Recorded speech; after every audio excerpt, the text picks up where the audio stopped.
On Sunday, I saw that a colleague of mine who had been a rabbi, who has been a rabbi and teacher for decades, she posted in my online group for Jewish women clergy. She wrote, I thought about saying this kind of thing for a while, but I never know where to put it. I think today is the day I can honestly say I'm not from anymore. I sort of was for 30 years, for all different contexts and reasons. The transition started before COVID and in many ways feels like a lot of loss, but it really isn't who I am right now. And what followed was an extraordinary thread of conversation among my clergy sisters from around the world, chiming in to offer support and validation. Comments like, I'm going through the exact same struggle. So many of our most important touch points for Jewish practice were disrupted this year, and without community, it was impossible to create and sustain these practices for those just in my home. And another comment, what even is from? And does this word, with all of its historical and cultural touch points, faithfully describe authentic Jewish religious thought and practice today? I studied undergrad at Barnard College and JTS, which means I spent many, many Shabbatot at the Columbia Hillel, as did Matt Retta as well. And though we had a strong conservative presence, the vast majority of Jews that I encountered were, at least outwardly, from. I remember feeling so insecure about my own Jewish upbringing and knowledge, even though I attended day school, weekly Shabbat services from when I was 2 weeks old, Ramah summer camp, and served multiple leadership positions in USY. Suddenly, none of that mattered because this was a whole new corner of the Jewish world. One time, I brought some parve vegetable side dishes to a Shabbat dinner, and it came out that I accidentally cooked them in a dairy pot. Immediately, the whole group jumped up as if I had poisoned them and quickly emptied my food into the trash. At the Orthodox Kabbalat Shabbat services, I felt weirdly exposed because I had to sit separately from the men, as if my gender identity was a threat to the purity of their experience. When I served as one of the leaders of the Seudah Shlishit committee, the Shabbat afternoon Hillel-wide gathering where we would join together and sing mournful, exquisite melodies to signal the end of Shabbat, I had to be careful not to start a song on my own because of Kol Isha, the idea that a man should not hear a woman's voice, lest it bring him to temptation. I know that Jewish spaces can often communicate, unintentionally, that there are those on the inside and those on the outside. My experience with the Frum community at the Columbia Hillel made me feel like an outsider. And not because I hadn't grown up with Judaism, because I hadn't grown up with this form of Frumkeit. My friends who had a more secular upbringing or who had converted to Judaism often felt completely alienated. It's always interesting to me how those in the Jewish world qualify the authenticity of their practice. I'm not religious, I'm spiritual all the time. Or I identify culturally as a Jew, but I'm not Shomer Shabbat. And what does it mean to be Shomer Shabbat, I ask? The response always is not driving on Shabbat.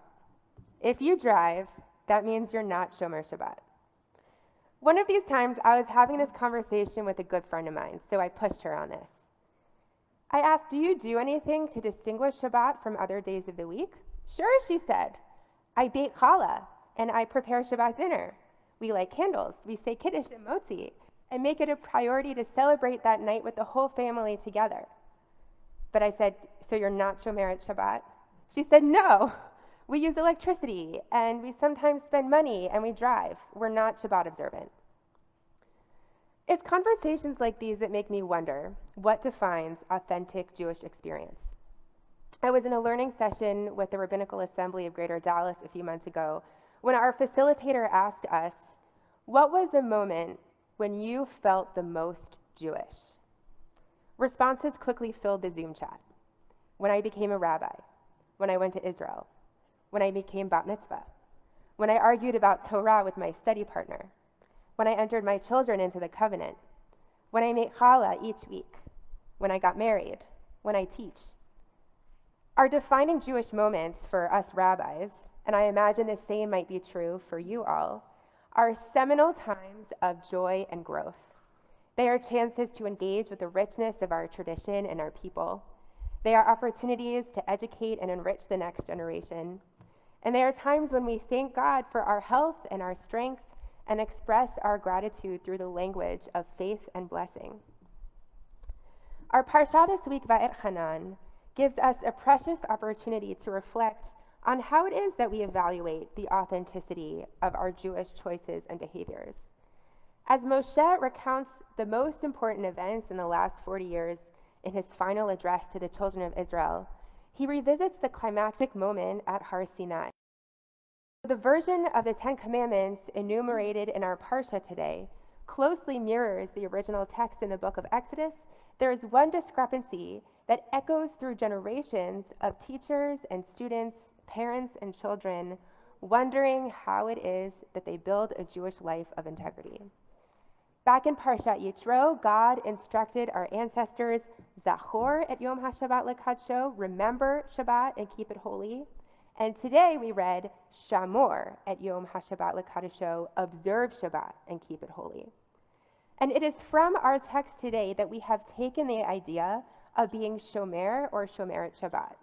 That being Shabbat observant is defined by our ability to refrain from melacha, creative work that disturbs the world and ourselves from rest.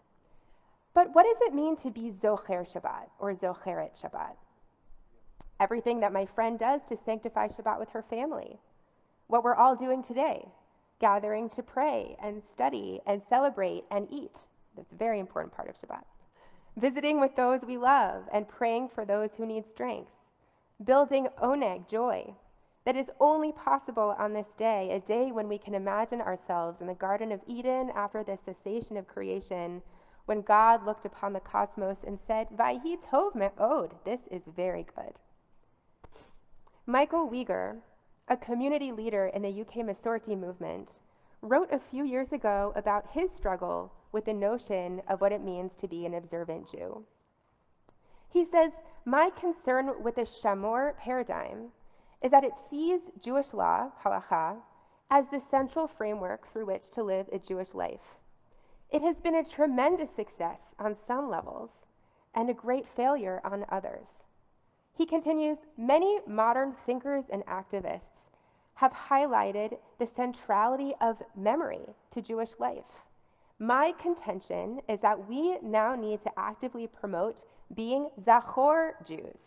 We need to articulate an alternative paradigm of Judaism that will speak to Jews that may not feel obligated by halacha, but nor do they find a comfortable place only in alternative Jewish religious frameworks. Uyghur describes a Judaism that places memory at the core of its Judaism and Zionism, using historical and ritual touchpoints to build a substantive and transmittable system of religious expression. The term Zachor, he says, liberates me from living Jewish life in relation to the Shamor paradigm and simultaneously requires me to construct my Jewish life with as much integrity as possible. And though I very much appreciate this approach, I believe that we all must find the Shamor Jew and the Zachor Jew within. After all, our beloved poem Lecha Dodi teaches us, Shamor v'Zachor v'dibor echad, a midrashic rendering that at the moment of revelation, God uttered the words Shamor and Zachor at the exact same time, imbuing both aspects of religious expression with the same amount of power and weight. In every generation, it is our task to discover what it means to lead a Jewish life of integrity and meaning, to create a Jewish world that embraces and welcomes. At some moments in our lives, it's much easier. When we feel connected to community and loved by family and friends, when we have things to celebrate and remember.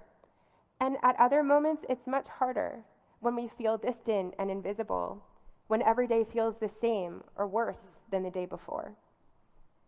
It wasn't lost on me that my colleague posted her confession on Tisha B'Av, the most tragic day on our calendar, when we recall the destructions of our temples and mourn the heavy losses that mar our history. It's a day that's always tough to observe. It's a major fast on one of the longest and hottest days of the year that is otherwise a normal day, so we still have to go to work and take care of and feed our kids, and then join the community when we can for the chanting of the Book of Lamentations. Tisha B'Av can feel just impossible. And why go through all of that if you're already feeling like your relationship with Judaism is on the rocks?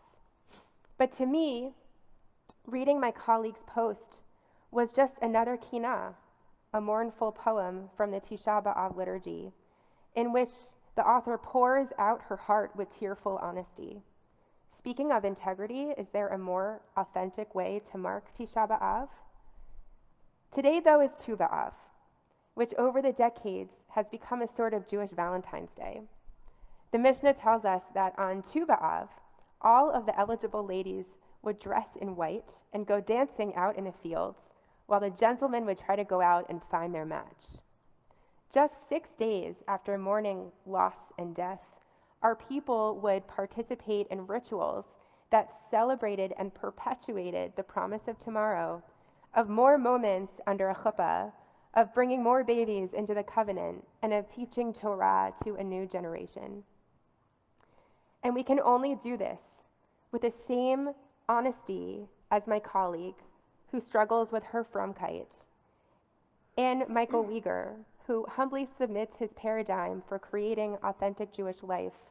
But we must do so as both Shomor Jews, those who believe in the power of discipline and order, boundaries and structure, and Zachor Jews, those who believe in the power of memory and ritual, curiosity and integrity. For this is the most authentic expression of Judaism that goes all the way back to the moment of revelation at Sinai. Shabbat Shalom.